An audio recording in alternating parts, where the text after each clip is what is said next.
ये फवाद चौधरी, शहबाज गिल किस तरह की गुफ्तगू कर रहे हैं? डील देगा कौन और ले कौन रहा है और मांग कौन रहा है? गेस्ट हाउसेज और सांगा मांगा आबाद करते रहे, हमने कभी ये काम नहीं किया। सब्सक्राइब करें और बेल दबाएं ताकि कोई खबर रह न जाए। जो भी इस वक्त हाल वो जो कंडीशन है उनकी बज़ाहिर वो बेहतर महसूस कर रहे हैं, उनकी इस वक्त तबीयत कैसी है, कोई डॉक्यूमेंट्स इनसे डॉक्टर्स की रिपोर्ट्स वगैरह शेयर कर दें ताकि थोड़ा सा हुकूमत को भी सुकून आ जाए। देखिए, सबसे पहली बात तो ये कि जो मेरे ऑनरेबल कुलीग ने अभी थोड़ी देर पहले बात की कि नून और शीन और मीम और इस तरह की गुफ्तगू जो इन्होंने की, तो उसमें ये वो ख्वाब हैं जो इनके ख्वाब ही रह जाएंगे। और चलिए, अगर वो कहते हैं ना ख्याली पुलाव पका रहे हैं तो ज़रूर उसमें घी भी डालें, गोश्त भी डालें, जो भी डालना है डालते जाएं। हमने थ्रू आउट आप सब ने देखा कि गुज़िश्ता 2018 से लेके अब तक कोई पार्टी का कारकुन ना टूटा, ना ही कोई पार्टी का कोई एमपीए एमएनए इधर से उधर हुआ, उधर से इधर, किसी किस्म की कोई नाराजगी की बात, कहीं कोई खबर ऐसी ना निकली ना हुई। सब लोग मुत्तहिद हैं। ये एक जमहूरी पार्टी है और उसके अंदर बड़ी वाज़ेह तौर पे मैं ये कहना चाहती हूँ कि तमाम तर लोग जो हैं वो अपनी राय का इजहार कर सकते हैं। इनकी पार्टी की तरह थोड़ी है कि कोई आके जरा सी बात कर दे तो उसके ऊपर झूठा इल्जाम लगा देते हैं और उसको शोकाज नोटिस दे देते हैं कि जैसे इनके वो जो रियाज फतेहाना साहब हैं वो ग्लासगो से आके उन्होंने जो है वो एक बात की, एक बयान दिया और उसके ऊपर इन्होंने शोकाज नोटिस दिया और बोला कि वो सिम और गाड़ी मांग रहे थे, जबकि वो झूठ था, ऐसा कुछ नहीं था। तो ये तो इनके हालात हैं और ये दूसरों को क्या बातें करेंगे। और रही बात हमारी जमात की, तो वो कल भी मुत्तहिद थी, आज भी मुत्तहिद है। और एक बड़ी मैं क्लियर बात जो कि मुझे खुद जाती तौर पर बड़ी तकलीफ होती है, क्योंकि मेरा ताल्लुक किसी सियासी खानदान से नहीं है।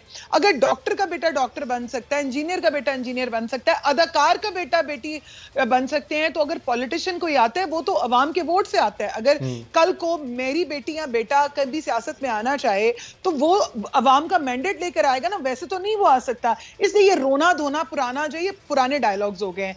दूसरी बात, जहां तक मियां मोहम्मद नवाज शरीफ साहब के आने की बात है तो इनको बड़ी तकलीफ हो रही है। अभी तो जाहिर है वहां पर हैं, डॉक्टर्स की जो भी रिपोर्ट्स होती हैं वो इनके साथ शेयर होती हैं। ये हमतन जो है हर वक्त इनकी एक फरसूदा किस्म की गुफ्तगू जो है, इनके तो आपस के बयान नहीं मिलते।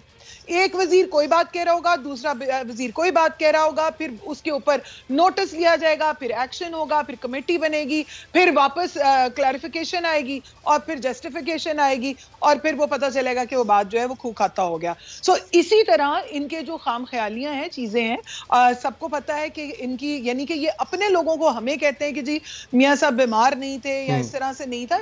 कोई भी इंसान जो बीमार है, क्या वो कहीं मूव नहीं कर सकता?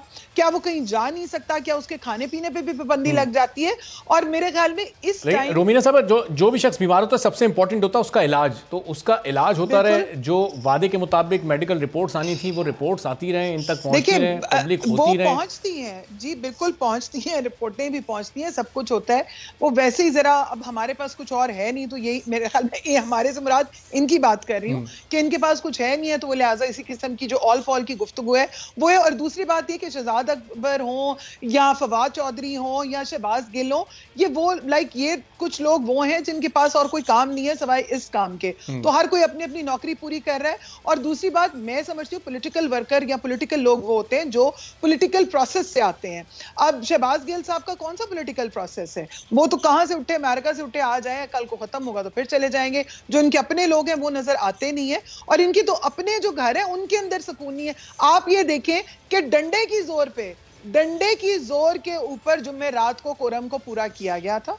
उसमें भी आपको याद होगा कि 2 दफा जो अपोजिशन ने जब कोरम कॉल किया तो इनको अपने लेने के देने पड़ गए और इस कदर बुलडोज किया गया लेजिस्लेशन को। ये तो वहां पर मौजूद थे और आई विश के इनको स्पीकर बना दिया जाए, इनकी पार्टी देखें, क्योंकि जितनी ये मेहनत करते हैं आई विश के बाकियों को नजर आए। जिस तरह से बुलडोज किया गया, जिस तरह से पार्लियामान के निजाम को इन लोगों ने जो है वो रौंदा है, मैं समझती हूँ उसकी इससे ज्यादा खौफनाक मिसाल कहीं नहीं मिलती। और आज का आप आलम ये देखें कि आज मंडे के दिन 4 बजे सेशन था और हालत ये थी कि पार्लियामेंट के अंदर इनके बेंचों पे कोई नहीं था, इक्का दुक्का लोग थे। तो ये अपने घर तो ठीक करें, हम तो ऑपोजिशन है। आप देखिए, they have much more bigger issues to sort out. Subscribe करें और बेल दबाएं ताकि कोई खबर रह न जाए।